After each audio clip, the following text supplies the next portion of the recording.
Welcome back to another episode of the Second Half Podcast. I'm your host, Jabari Saunders. Before we get started, there's another great conversation. I'm really excited about this one coming up. Be sure to hit that like button, hit the subscribe button. Please follow us on all social media. Oh, yeah, by the way, we got some new merch on the way. Be sure to hit that link right below in the details. Be sure to head to the shop. We got some cool things there. Without further ado, we've got an incredible former Euro basketball player, played in the G League, not only in the G League, but more inspiring for me, and I'm excited to get into this conversation. He's now the executive director of the Next Gen Basketball Union for the NBA Players Association G League, none other than Jeff Aubry. Jeff, appreciate you jumping on the podcast, man. Thank you. Man, thanks for having me, Jabari, man. Any chance to connect with folks and talk about the journeys we've all been on is exciting for me, and man, it's a pleasure to jump on your cast. Absolutely, absolutely. Well, speaking of that journey, let's go ahead and dive right into yours. Where did the journey for you begin? Where are you from? I'm from New York, so Okay. grew up, lived in Uniondale, Nassau County, till I was about 15, and then moved out to Queens. I went to Long Island Lutheran High School, which if you follow New York high school Yeah, basketball, high yeah, school basketball at all, they're yeah. generally right now in the top 10 in the country most Yep. years. That wasn't true when I was there. I mean, we were good. We won a Yeah. state championship, but we Okay. weren't quite at that level that they're at right now. I So, got you. I got to cut my teeth there and learn what it took to win. Nice, nice. Now, was basketball the only sport that you played, or did you play anything else to kind of in your upbringing in that area? Yeah, I mean, as kids growing up, we're from a generation where you played outside, right? So Man, played absolutely. everything outside, but basketball is the only thing I was ever good at. Okay, okay. Yeah, I so got you. played in the street, picking, two-hand touch football Yeah. and baseball and soccer and all those things, but basketball was it for me. No, love it, love it, love it. One thing that I always tell people is like, we miss the days of multiple sport athletes or even the upbringing. Like kids these days are so narrow focused on the Right. sport at hand. So if they're playing basketball, it's solely focused on basketball. But to me, I feel like they're missing out on so much, right? You're missing out on the intangibles from, okay, you play soccer, you're working on your footwork. That's gonna transfer over to other skills, Yeah, yeah, things of no that nature, doubt. Yeah, no doubt. I mean, it's interesting. I help coach kids now, Yeah, and a couple things that I've noticed about kids who play other sports, they almost always come with certain skills and intangibles that are unique to the sports they play. So, um, soccer players in transition can always get in front of the ball on defense. Always, they always yep, run the floor. You see bursts of speed in the full court that you just don't see other places. Football absolutely. players will always box out and go get the ball. Yep, They'll always play physical. Baseball players can always shoot, right? yep, So it's like some of those skill sets that translate over, you start seeing pretty consistently. And it's just, I think I agree with you. It's another reason why, even if you're focused on basketball, you should be playing some other sports just to try to pick up and improve some of those skills. absolutely, absolutely. So I want to go back. So one of the things you talked about, you chose basketball as your sport. Basketball being huge in New York. I remember the days in high school, New York versus Chicago, right? Huge basketball stories, legends that have come and been birthed from New York as well as Chicago here. For you, who was the one that put the ball in your hand and really instilled and said, "Hey, okay, we're gonna get behind you and help support you in your journey"? Yeah, no, I mean, my mother and my father always, my Yeah. father hooped, he played in college, Okay. he was in New York City, park adult league tournaments for till Yeah. he was, probably in his late 40s. So, the ball was always around, but Yep. as well as I do, you can't make kids do anything. Of So course. for me, it really started when my boys started playing. We had to be 9 years old, and here I was, 9 or 10. Here I was a step behind. I had the fortunate and unfortunate, experience of being friends with kids who were super athletic. Like my, Yeah. my, my Yeah. best friend from growing up, like we've been, since the sandbox. He went to West Virginia on a track scholarship. He was a Oh long wow. jumper, Okay. so with no training, he could just run and jump, and he Just could always do that. So, natural I was a athleticism. step behind them in terms of my Okay. development. I was always a big kid, but I was, slow, goofy, not really athletic till I got older. But my boys hooping was what started me. We got into it in the backyards and the playgrounds, and the reality is I wasn't good. Yeah. They were my guys, so they Yeah. used to we used to play anyway, and I'd lose and I'd get mad because I'm competitive, and one day, they saw how frustrated I was getting, and they let me win, and I knew they let Okay. me win. And Yeah. look, losing, I didn't Losing is like one it thing. back Yeah. then, but to let me win, nah, that did it for me. And Yeah. after Absolutely. that, I just looked at it differently. I approached it Yeah. differently. I worked on things differently. I was in the Mhm. backyard. I was at the park by myself, working on shooting or moves or dribbling because I couldn't have anybody out there feeling sorry for me letting me win. Now that Yeah. I couldn't Yeah. stomach. So it Yeah. just it just clicked for me there, and then like everybody else, man, I fell in love with it. Fell in love with it. This is the '80s, you know what I'm saying? So every Saturday, you had a Lakers, Pistons, Celtics, Knicks game on TV, Bulls game on TV. So Yep. you go watch, and then you go outside and try it. And Yep. Yep. for me, that was really the beginnings of my journey. Love it, love it, love it. So obviously things started to click for you, right? You're developing your skill set. High school come, like you said, you guys won high school state championships. You started to get a little bit of notoriety during that time. My assumption is that because you obviously went to go play at that next level right after. Yeah, yeah. So again, like I was a late bloomer physically, so Yeah. big Okay. kid. But everybody who saw me would have described me as a bit of a stiff. I had long arms, Mm. but no idea what I was doing yet. Blocking shots was something I could always do because I was long. I had good instincts Yep. there. But I didn't get a ton of attention. Coming Okay. into my junior year, so we won a state championship my junior year. I had a very limited role. Okay. And then that summer, before my senior year, I was in Queens and playing, kind of in the AAU circuit, and Yep. got some really good experience with some teammates who ended up in the league. Okay. I was lucky enough to play with, God, Sham God, my man, Ron Oh, nice. Artest, Okay. and Oh, and, yeah. and folks of that caliber, and that helped elevate me a little bit in terms of what I could expect, and me figuring out what I could bring to the table. Obviously, on Yeah. that team, I was not scoring anybody, I right? was gonna So say, what how I many did balls was were I available to shoot? rebound, Is the set picks. Yeah, I rebound, set picks, and played defense. And yeah. my ability to do that is actually what translated into the next level. Yeah. Physically kept developing, and then to be real, like I had some D2, D3 offers, Yep. nothing to be excited about, and Yep. then I guess schools in the Ivy League figured out that I got really good grades, and that school was something I was actually really good at, and they came calling, man. And Nice. Cornell University, where I ended up, was the first D1 school that really spoke to me.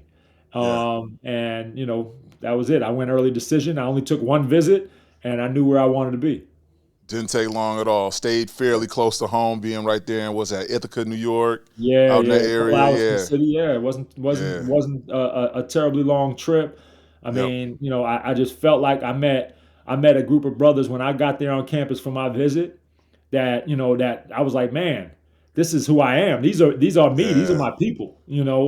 Brothers who were serious, dead serious about basketball, but also thought about the world, thought about Yeah. music and art and read and politics, and for me, what I'm saying, that was a new experience to see a whole group of brothers like that, Yeah. thinking about things the way I thought about them, but also like dedicated to what they did on the court. What I'm Right. saying? So it was, for me, it was like a aha moment where I was like, oh, this is where I belong. And look, like I said, I didn't even take any other visits. I committed. I Yeah. was done. And the rest was my next step. I love that. I mean, that alone, you experienced something that is extremely unique. One, you went to an Ivy League school. Not many black, brown kids growing up, first thing top of mind. I'm sure a lot of them are like, I'm going to Duke, I'm going to Kentucky, I'm going to Carolina. They're putting that on their, in their sites and on their walls and all the papers, Mhm. on the posters and on the walls. But for you, you're able to go in a direction that you saw. Like you said, you had like-minded individuals. You had people who were thinking like you, walk like you, talk like you, and was still about ball too, on top of it. Tell me a little bit about what that experience is, because I feel like you hear a lot about, you're starting to hear a lot about like HBCU and that experience and the cultural relevancy and what's it like there in an Ivy League school such as where you went to at Cornell? Yeah, I mean, so as much as I'd like to say, I went there for the school, which I did, but Yeah. I was, I still had dreams about where Yep. this game could take me. I was also self-aware though, so I played with enough guys who were on that NBA trajectory to know that Yep. wasn't me right now. Um, but you get to campus and it's a Division I program, right? So automatically you're talking about this is a job, right? We Yep. there, people's livelihoods depend on what we do on the court. So you have to approach it a little differently, right? You got to make that switch when you go. I think as far as a school is set, like Cornell's never had, rarely had very competitive teams. We've had some success recently, probably about 10 years ago, and then probably I would say 5 or 6 years before I got there. So there've been Gotcha. gaps, but Okay. as a university, they prioritize the experience that athletes are having. But they're it's demanding. Like I got teammates who flunked out out of Oh, school. wow. Like no matter, yeah, I Wow. mean it happened, right? Yeah. Guys who had to quit the team because they're like, look, I'm not on scholarship, and I'm failing classes because I'm on the court all the time. I can't do it, right? My Got parents it. won't let me do it. It doesn't make Yeah. sense. So it was a struggle. It was a fight. It was a fight. Yeah. You're talking about Ivy League schedule. You're playing every Friday and Saturday, which means you're on the road every Thursday. Good luck having a class on a Thursday that you actually Exactly. need to be in, right? Because it ain't gonna Yeah. work. So it's those kind of things you got to figure out, right? And then late night study sessions, writing papers, and then 6 a.m. practice the next day. Man, I ain't gonna lie to you, tell you that I was bright-eyed and bushy-tailed for many of those Of practices. course. It was a Of struggle, course. man. Yeah. But it's the kind of adversity that makes you tougher. Yeah. I came out of there like tough as like I could deal with anything, and that Yep.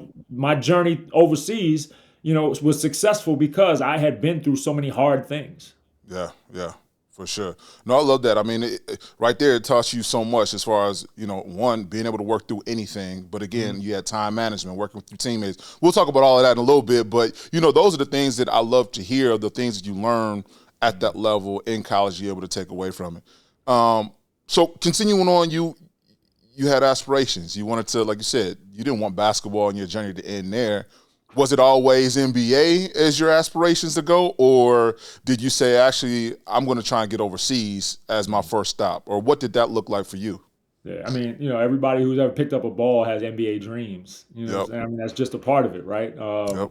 But like I said, I was self-aware. I'd been around enough good players, Yeah. played against enough to know that wasn't me.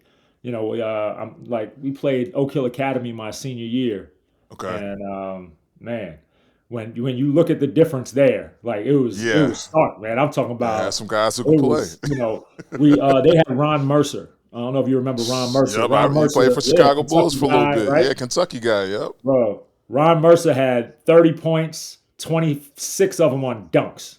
Like, Wow. I've never seen anybody move so effortlessly up and down the court. And my last, I got fouled out. I had a great game, Okay. by the way, double. I was gonna Like I say, had yeah. that game. Once it got back to my coach, I had already committed to Cornell. But when that game got back to my coach at Cornell, he had never been so like he was more excited for me to come in because he the potential that he saw was saw the starting to potential, come to fruition. But man, Ron, look, I was back on a 2-on-1. And the point guard threw the alley-oop, and I knew he was throwing it, and I knew Ron was there, and I went to go get it. Man, I got my hand on the ball. Ron jumped, took it out of my hands. Took it out so of I'm your like, hand. all right, Wow. I'm going to grab his arm. He ain't going to dunk it on me. Ron let me hold his arm and then dunked it with the other hand. And I was like, well, look. I mean, He got one off on you. It happens. Look, that's just, when you have those the kind of game. experiences. Yeah. So, so like I said, self-aware, right? But Yeah. but at the same time, I'm a dreamer, and I was ambitious. So, I got into my college career. I had a decent career. Yeah. Freshman year, learned a lot of lessons. Sophomore year started, led the league in blocks. Sophomore, junior, senior year, and then we get to the end of my junior year, and one of my former teammates from AAU calls me up, and he's like, Yep. "Hey," he's like, "You're Puerto Rican, right?"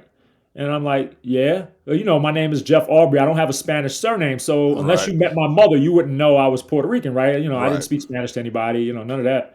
So, Yeah. so he's like, "Look, there's a tryout for this league in Puerto Rico in a city. You should come. It's during Yeah. spring break." So I'm like, "All right, bet." I went. So I show up, and it's a bunch of Puerto Rican kids trying out for this league. We're all like college age, and then there was some pros in the Okay. gym that they were looking at as like import players. So we get, and it's like pickup, right? Yep. So first play of the game, I got a steal at half court. I'm coming full speed downhill. The guard reaches for it. I put it around I went full playground. Like, this is playground ball, like, for me, because I was like, what do I have to lose? Like, I'm going to You law take school. everything Like, and go. Yeah, exactly. yeah, I'm going to law school. I was like, whatever. So I put it around my back, cock it back, took off from probably like a step inside the free throw line, dunked it. Boom. Yep. So the gentleman who was running the open gym, his name was Ricardo Carrillo. He ends up being the president of a professional team in Puerto Rico. So he stops the play, he tells me to come over, and he starts asking me like, all right, like you're Puerto Rican. How are you Puerto Rican? Like, who's Puerto Rican? So he starts asking me about my family, where I go to school, blah blah, all the information. Like, he didn't know me until that moment. Yeah. So lo and behold, that becomes my first professional job. Like, I went and played professionally in Puerto Rico the summer after my Okay. junior year in college. Wow. So at the time, the league in Puerto Rico was considered a qualifying league to play for the Puerto Rican national team.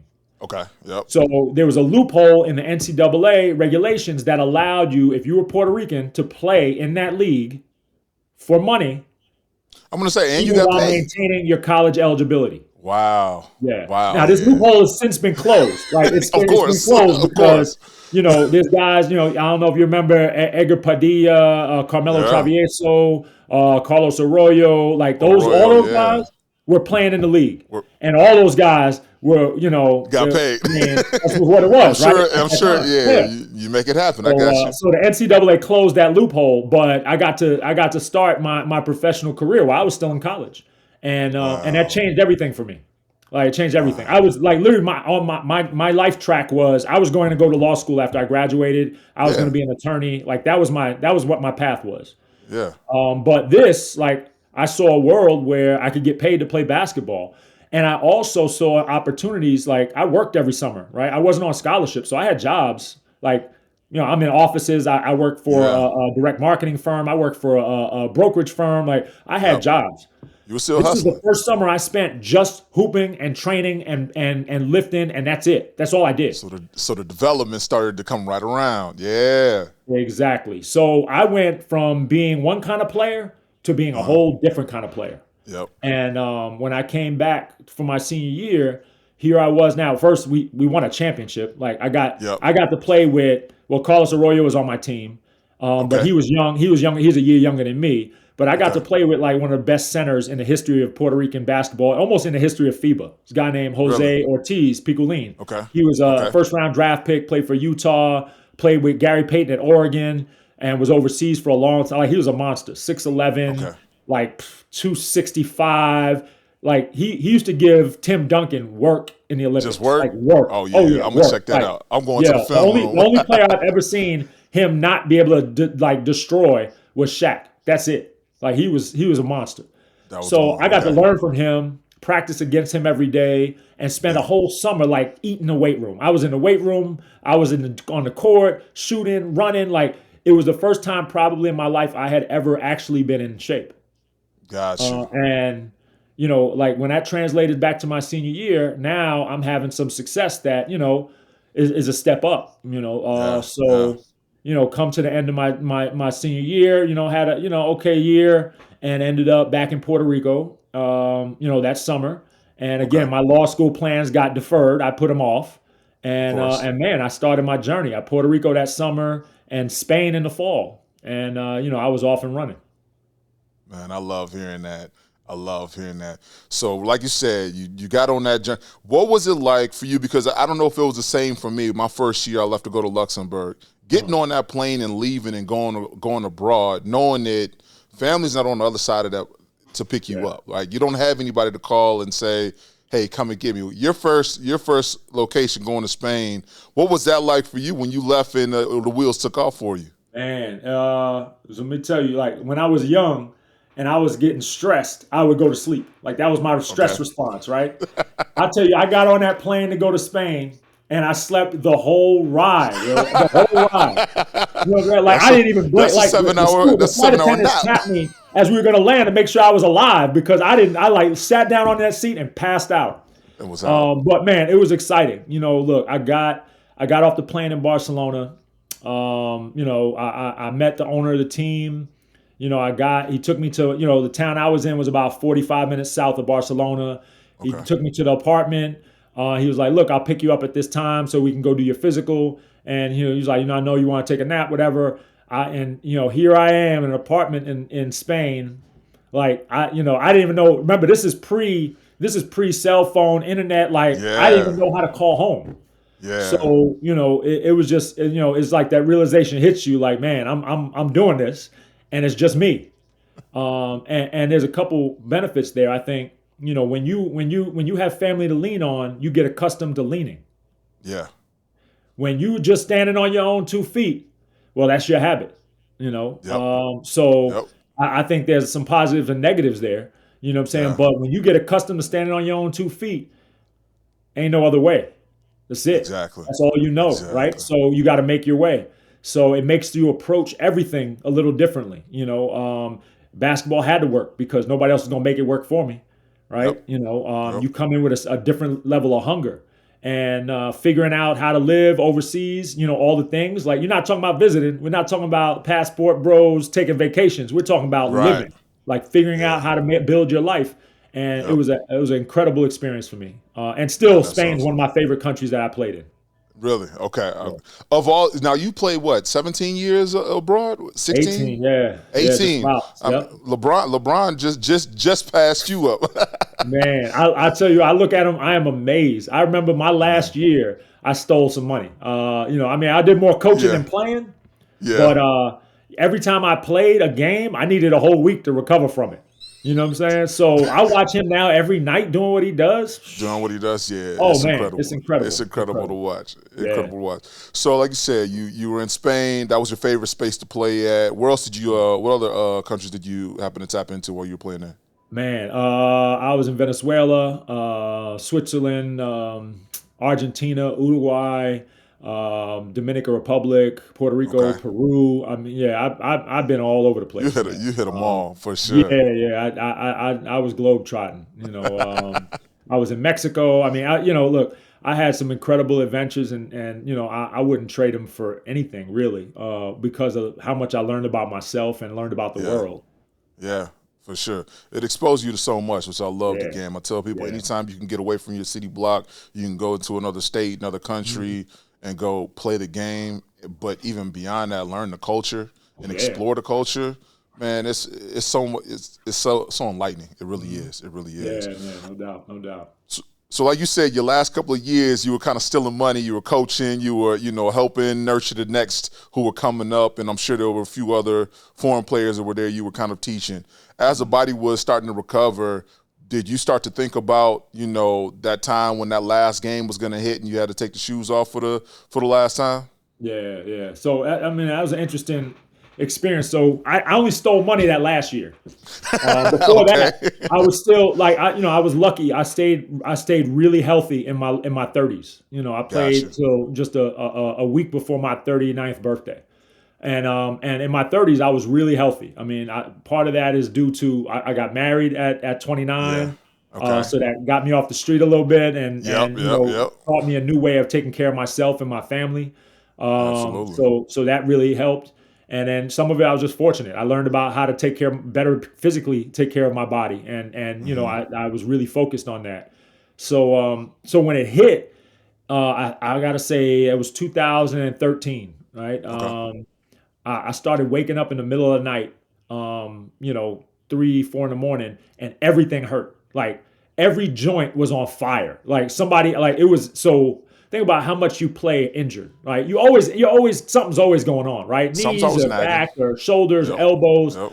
So I got to that point and I'm like, whoa, like, hold up, man. Now everything is hurting at one time. Like and I was like, I can't do this for much longer.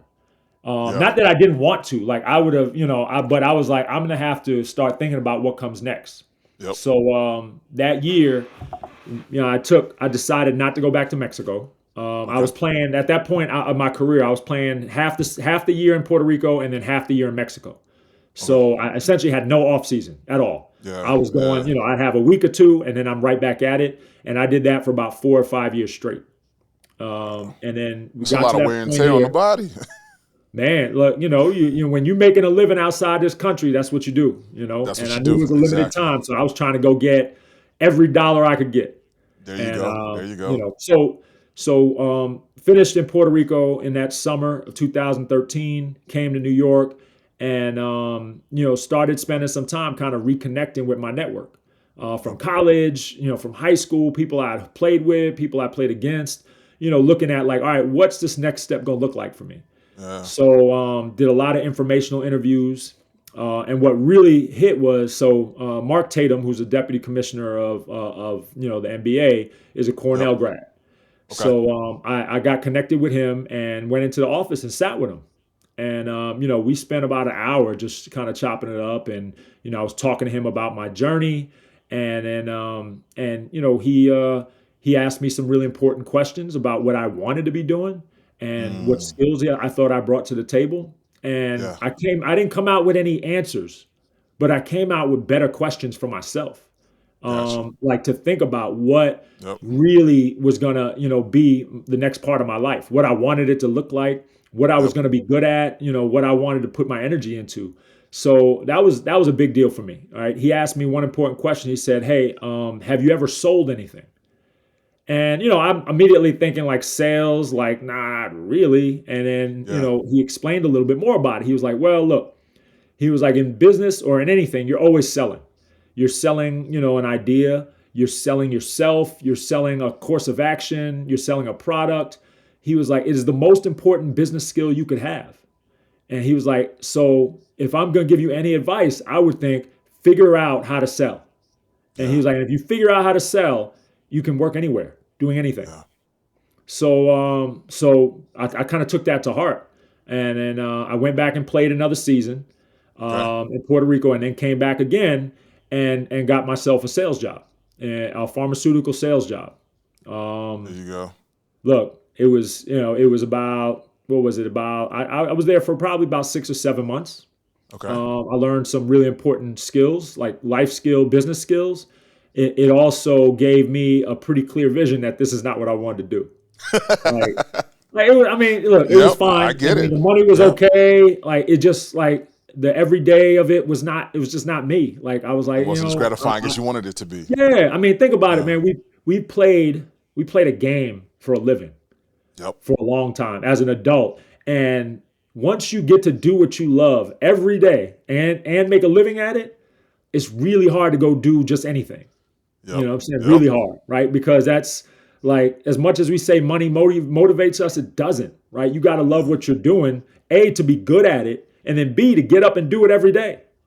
Like, even when you hoop for a living, there's some days you wake up and you're like, oh man, I don't want to do this today. Yep. But so I thought about that. So I started going, like figuring out, all right, how am I going to get myself in a space where I Yeah. can be working at the NBA? Because Yeah. when I had that meeting with Mark and I walked through those offices, it was just like when I went to Cornell. I was like, this is where I belong. These are my people. So so that's kind of where I focused then. And then I was like, well, look, I haven't been an undergrad. Remember, I played for a long time. So I was like, I Yeah. graduated this 2014, 15. So I was like, man, I haven't been in school since, the 90s. Yeah. So I was like, let me think about like what this next step looks like. And I ended up going to a graduate program at Columbia. Okay. And I was in Puerto Rico playing, and I'm looking at programs, and I talked to the program director. We had, about a hour and a half long conversation. I applied, and next thing I knew, in the fall of 2015, I was starting at grad school at Columbia. You were in grad school. I love Yep. it. I mean, what you're speaking on is there's so many things to just kind of unpack there. But when you look at it, one is you went back to use the resources that you already had, which was there at your school. You set up some informationals. You got, looked at him, which I would say is lightweight a mentor for you. You know what I mean? Early on in that process to really help steer you. And he gave you a resource to say, go explore this so you can learn what this could potentially be for you. Like you said, you identified it. Sales just wasn't it. But it was a tool that now you got in your toolkit that you just adding to that on a daily, which I love to hear that. And that's so important as you transition into your second half. So, continue on in your second half. So you started grad school. You started to map out a plan, it seemed like, or did you already have this plan kind of tucked away in your back pocket? I mean, it was kind of coming together in the moment, right? So I'm back in grad school. I'm now reaching out to the NBA pretty frequently, mostly because I played in the D League when it started. Yeah.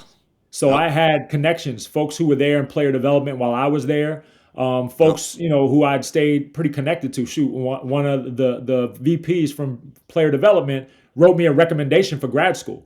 Right, so I let them know what I was doing. I let them know that I was interested in being a part of that department, and Yep. and stay connected with them. Right, the sports industry, and as a business is just a completely nepotistic business. Right, so it's Yeah. all who you know, it's all who knows Yep. you. So I Yep. made sure I Yep. stayed connected and took advantage of everything, every event, every job fair event, every office visit that happened while I was in grad school. I did everything.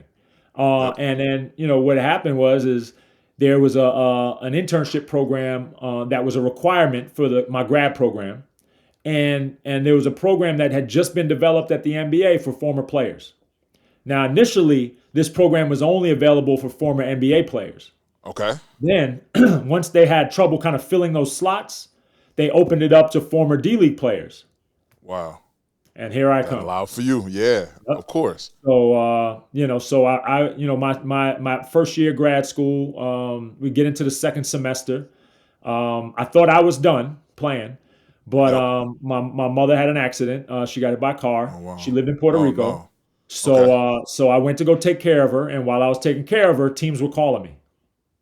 So that was my stealing season. I went and look, I helped coach. Yep. I was a vet on the bench, a leader on the team, even though I didn't play much, and we ended Yeah. up winning the championship. But I didn't do my best work on the court in that year. It wasn't there. It You were in a wasn't different there. you were in a different space at that time for Yeah, sure. man. I mean, it was what I said though about age. Like I just didn't Yeah. have I didn't have it every day. Like if you Yeah. needed me to play some spot minutes here and there, I could do that. You got But that. Yeah. like to be able to do it every day that way, I couldn't. Not at that level. I Yeah. just my body was past that. I could still run Yeah. and jump, but man, things hurt like they never hurt I before, bet it boy. did. Exactly. Like you Yeah, said, you needed that extra week just to recover yeah, from man. Yeah. playing. No. Yeah, I and it's love a it. look, it's a slippery slope. Like with age, like when you play long enough, one day it's just gone. Like it's not like it's a Yeah. gradual thing. It's just like all of a sudden you can do something, and then all of a sudden you can't do it You anymore. can't. You can't. And Exactly. I even look at I laugh because the year I retired, KG retired, Okay. and then Kobe right after me. Right, that was like, so I'm looking at, and I'm like, I watched Kobe's journey. I'm like, Kobe got to the point where he's like, oh, I can't do this anymore. Yeah. Right now, Yeah. look, he by force of will, he finished Right. out his season, and that Of last course. game was like unbelievable. You know what I'm saying? Yeah. Because his But he was will putting was that everything strong. he had. But I guarantee he slept for a week after that game. You know what I'm saying? I guarantee it. So Absolutely. but man, to watch it, other people go through it, and Yeah. even like for Kobe's sake, like if you watch how much he enjoyed the game once he decided it was done. Yep. Like he had Yep. decided, like, all right, this is done, and he had Done. so much fun. Like I could completely relate to that, and I was happy for him, to be able to have that experience, play his last season, knowing it was the last one. So I got to Yeah. do that. Yeah. I got to play my last season, knowing it was the last one, even though I Yep. wasn't playing much on the court. We went Yeah. out as champions, which like Come on, who gets to do that? I'm about to I say, walked off the not court the many last people get a time champion. with champagne all over my Exactly. head and another championship ring. Like, it doesn't get better than that. And then Absolutely. what I was walking towards was this internship at the NBA. I started there a week after I played my last game. That's crazy. Yeah. I love hearing that. So now, like you said, you get the championship. The guy from, right outside Queens, who developed skill set, was not there. 6'9", big guy, shoot to Cornell, ends up closing the career out at the top, at the championship, holding up the number one at the end of it, which not many people get to do, and hold the trophy up, and then you get to bow out. But then for that, the beauty of that story is you still didn't remove yourself from the game. You were still connected to the sport and the game that you love by going in and interning and starting your second half into this space. And so what did this internship, like you said, you're a guy 6'9", I'm sure you're in some days suit, some days polo, whatever it is, you're walking in, but you are connecting with individuals that are connected to sport. What did that do to kind of set the tone for you on your journey after the game? Yeah. So the internship was designed to split my summer between two different departments. So the first department was G League basketball ops. Okay. So basketball operations means everything that they do to make the league happen. So from the team side, from the league side, competitions, officials, contracts, you name it, basketball ops does it. So that was my first experience. Now, the important part of my graduate program was that I was prepared for all of these opportunities, right? Yep. So I went through basketball ops. Some of that I had just learned while I played. So I knew how teams function, right? You're overseas. It's pretty lean. There's not a lot of staff, so you get to see kind of how everything gets done. So that was an interesting experience. Not to mention because I played in the league, right? So I gave them a perspective that they didn't have. There were no former players working there but me. So we got to talk a lot about what the future of the league could look like, what it currently looked like, what that experience was for players, for coaches. So that was an incredible part of a couple of weeks I got to spend there. It was almost a month and a half. And then the other department I work with is called team business and team operations. So Teambo is what it's called. Team marketing and business operations, excuse me. Gotcha. Teambo is like a consultant group that works with each team's business group to help them make money, how they drive revenue, right? Okay. So in terms of ticket sales, marketing promotions, partnerships, game presentation, fan experience, those are all the things that Teambo focuses on. And they operate like consultants. So they go around the league and share best practices from one team to the next so that everybody knows how to make money the best ways, right? Yeah. Now this was a little different, right? Because this is a perspective that I didn't really have as a player, right? When you play, your job is not to make the money. Your job is to go out there and win. And and then the organization around you figures out how to sell tickets and all those kind of things. Yep. Now my grad program helped prepare me for that experience, because all the issues that were current to the sports industry were what we were dealing with. So I was prepared to have those conversations. Yep. I was prepared to contribute. I was prepared to take on projects in a way that, like, if I was just a player and just came off the court but didn't have that education experience, like, I just wouldn't have been ready for it. You wouldn't have been, yeah. So it made it a really productive summer for me. And then when we got to the end of the summer, I had a couple different job offers at the league to stay. Oh wow! Okay. So one of them was in the junior NBA. They were really ready to start growing, and there was a role there. And then the other was in player development. One of my mentors, who I mentioned, wrote a recommendation for me for college. Her name is Dr. Janice Hilliard. She was in player development while I was in the D League, and she was ready to kind of step away, and she recommended me as a replacement. Oh wow! I love that. That's awesome. That was the role I took. Yeah. Having the relationships that help catapult you and put you in position to, I want to go back because, like you said, you learned so much there with the Cornell, the learnings that you had going to grad school, getting that. I'm sure you added some certifications in there as well as putting together the relationships that you had, all of those intangibles and tools that you just kind of threw in the toolkit to help position you with further jobs and things of that nature. One thing I want to ask you, was there ever a time where you didn't know what you were doing in the office place? You know what I mean? Like you walked in and were like, they threw a project at you and like, what did you end up doing to help figure it out or solve that problem that you were going after? I mean, absolutely. There's a ton of those times where I'm like, Yeah. I got to figure it out. Yeah. But I always look at it this way, right? Like for me, like my basketball skill that got me paid, right? Everybody knows how they get paid, what they get paid to Yep. do. I was a rebounder. Yep. I was a rebounder. So rebounding means that you're tracing the line of the ball, you're understanding angles, you're understanding the shooter, you're boxing out, you're going to get the ball, right? The ball is the opportunity. And if what you do well is go get the opportunity, you're gonna be fine, no matter where you are. Fine. Yep. Yep. So for me, it was ask people questions, like ask questions, ask so many questions, right? And then like don't rest on the answers you get, right? Yeah. So we all have access to these little supercomputers, you know what I'm saying, that we walk around in our pockets with all day. And mostly we look at them for pictures and, entertainment. But they are powerful tools that, I encourage everybody to use, right? Even like my kids, when I give them phones, their first few months with a phone, all they get is tasks to do. Like, all right, you want to go to this place? Pull up the map. How are we going to get there? Get directions. You want to order food? You want to eat at this place? Pull up the menu. Let's see what we're eating. Like it is a tool that if you learn how to use responsibly can help you solve all types of problems. And so I thought about it that way, and just, if there was things I didn't know how to do, I immediately reached out to my network. I immediately started researching, reading, going through, all right, well, how has this been solved in the past? How have people done this? I mean, this is pre-AI, which now you can do it on AI and save a whole lot of time. It's a pretty quick transition now. But Exactly. but it is that willingness to go get a rebound. Yeah. Go get it. The ball ain't gonna come to you. it. You have to go get come. it. So, I took that mentality into it. I love that. Now tell me this. Now you're there. You're succeeding one of your mentors, someone who wrote your letter for you. Was that the ultimate goal for you, or did you put some other goals in place that helped you kind of get after it and go after even more rebounds? Yeah. I mean, player development was incredible. I mean, I think about the things I got to learn there, the things I got to do.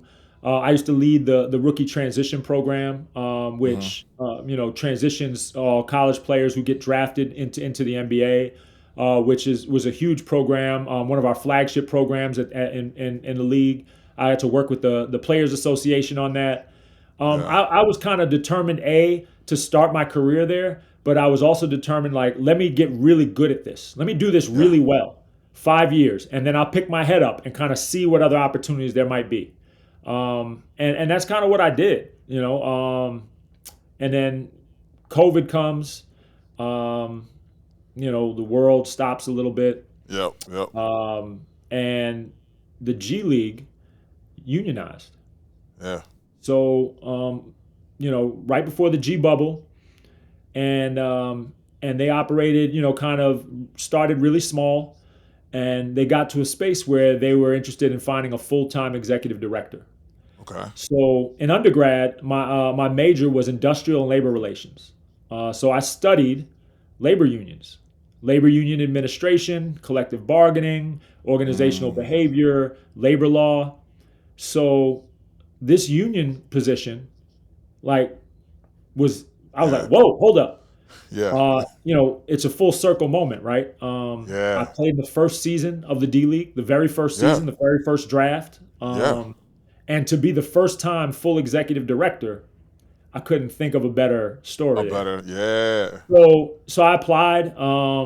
I continued to reach out to some folks, let them know I was interested. And, ultimately it came down to, and the way, unions function, the players have to elect you. They have to choose you. So I met with a group of players at Showcase one year. I got to tell them what my vision for the union was, what I thought we could do, and, the role I wanted to play in it. And, it resonated with them. and they chose me. I love it, man. That's Yeah. awesome for you. For that, that full circle moment to just happen. Like you said, you were in the first draft. You put in the work, not only on the court, but even off the court in your second half. And then you're able to lead another team of individuals and to trust you to explore and kind of do some other work that's important. And a lot of people don't understand the importance of the unions and what they're doing, not only just on the court for them, but also in addition off the court and preparing them for life after. I think for me, in kind of a conversation we had before this is, the G League is kind of at a different approach, right? The NBA, you're getting paid the bazillion dollars and it's going up and up and up, right? The G League, you're still developing. Right, you aren't getting those max contracts. There's tons of opportunity for you to get two-way contracts and play back and forth. But my question to you is that vision that you have. What is it that's important for the G League that's different from the NBA Players Union that you're focusing on that the NBA players aren't necessarily having to worry about, but this group of individuals in the G League have to kind of put at top of mind? Yeah, I mean, I always think about it as, what value G League players bring to the larger organization, which is essentially the NBA. Yeah. I think it's very different, right? So, the G League. You ever been to a G League game? There's not a lot of people there. Not a lot of people there. Doesn't get a lot of attention. You can watch most G League games on YouTube for free. So the real value that G League players bring is an atmosphere, a competitive atmosphere where NBA players can develop and get better. Now that doesn't happen if those players aren't incredible players. The gap between guys in the G League and guys in the NBA is it's super small, especially now, super small. Yep. So for me, it was always all right, these guys are creating value and helping NBA players become better, right? Or helping guys who are, young guys who are not ready to be NBA contributors get ready, right? Yep. And in that value, I think is this amazing thing that G League players bring to the world, right? Because they're also dreamers, right? I mentioned I was a dreamer. They are dreamers, and they're actually pretty close to their dream. Now the reality is a lot of them won't play on NBA courts. But the reality is also that they'll have careers beyond the G League, overseas. They're elite players, and they're going to find spaces and spots to play, countries, and have adventures the way we've had. And how do I support them in that journey? I think the number one way is to figure out how to make their time in the G League better for them, which means more money, better benefits, better experience. But the other way is to prepare them for the life that comes after that. Right. So the journey I made, even the one that you made, that transition, that is the part where it gets tough. Yep. Right. That's the part where it's really difficult, where you got to really know who you are, know where you want to go, have people that can guide you there so that you can land well. And if you don't have those things, boy, it's a challenge. It's tough. It's a challenge. I have friends, former teammates, former opponents that just have not been able to stick the landing the way you have, the way I was lucky enough to. So I always think about that as maybe the biggest value I bring to this union is a concern for what happens when the game is done. Yeah. Right? We have over 2,500 guys who've played in the D League from the start to now, which is, over 20, 22, 23 years, right? And I want not only to give those guys an open road to find their way, but also to connect them.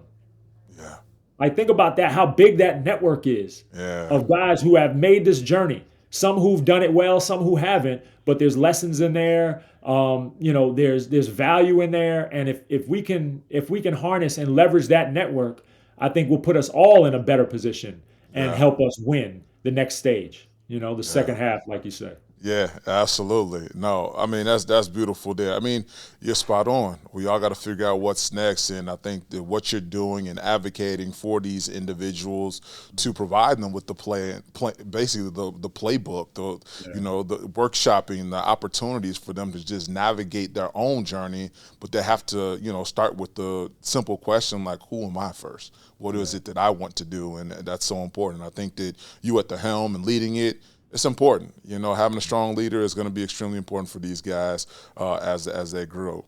One question, and before we even close out, what for next gen, what's next that we can be look forward to with you and the union and for these guys that are competing? Yeah. So we're in the process of working on a multi-year collective bargaining agreement with the league. Okay. So I can't talk a ton about that now because we're really in negotiations. Yep. But that is the number one purpose I was named to this position. Gotcha. So we're in the we're right in the midst of that. Yep. And then beyond that, I think there's space to grow the next gen brand. As I mentioned, like because of the changing landscape of college basketball, guys are coming into the G League with brands that are revenue driving. They have the attention of fans. They have large social media followings. They have an understanding of how this business works, and I want to help them harness that and leverage it so that they can make themselves some more money, build their businesses, build their platforms. So along with that is building the union's platform. We are right now the foundation of what everybody's NBA dream looks like. Last year, 70% of the draft class played in the G League. This year, it'll probably be closer to 80%. That's nice. Right? With those kind of numbers, you're talking about 5 years from now, I would be willing to bet 75% of NBA players will have played a game in the G League. In the G League. 75%. Wow. Right? So with those kind of numbers, the G League is firmly in that pathway, that journey. You're going to step foot on it at some point. And that impact and what that brings in terms of attention and even in terms of influence, I think there's something there. So I'm exploring ways to leverage that to be way more visible for my guys. I want people to see them, see their journey, see the underdogs, see these dreamers that these dream chasers, I like to say, that that make up the G League, because they are what will inspire people. Man, that's great. I'm excited. I'm looking forward. The Mad Ants are right up the way. That was actually one of my first G League games. The irony of that game, I went to go see my old college coach. He coached D Wade in high school. He was a scout for the Miami Heat, so we went down there to go watch a couple of athletes. One of them happened to be, I think, the leading scorer in the G League, Ryan Howard, who's from Chicago, who played a bunch of years in the G League, and then Darvin Ham was on that team as well. Wow, so just good to see some OGs to the game. To be able to see on court. Last question before we get out of here. You've had an inspiring career on court and off court. You figured out your transition in your second half.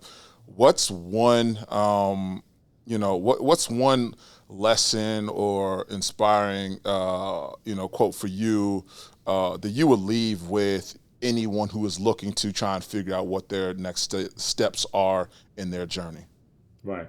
I think about one, and it was on the wall in the gym I used to work out in when I had a couple knee surgeries, and the rehab facility gym is where I would usually spend my time getting back. And the quote on the wall was, "Success is not final. Failure is not fatal. It's courage that counts." All right. So for me, that means and I think about I won over my course of my career nine championships as a pro. Yep. So 2 weeks after you win a championship, you know what happens? You go back to work. You go back to work. That's it. You're back in the gym. Nothing that ever happens is the end. Whether you lose or you win, whether it's a championship or a great job, that's not the end. There is no mountaintop. The mountaintop is just the start of another mountain. That's it. So it's always a climb. It's always working. And the minute you stop climbing, I think you're dead. So you have to always look at it that way, all right, and prepare yourself for that climb, because it's always a climb. That's life.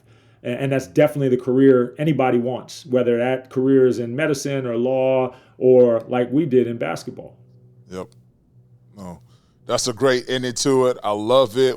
Jeff, appreciate you being on the Second Half podcast. You got an incredible story. I'm excited to follow you, see what actually takes place even after this collective bargaining agreement gets agreed on and voted on, all those great things. But, one is thank you for the conversation. I'm sure you're inspiring so many listeners who's paying attention to this podcast. For those who are paying attention, be sure to hit that like button, subscribe.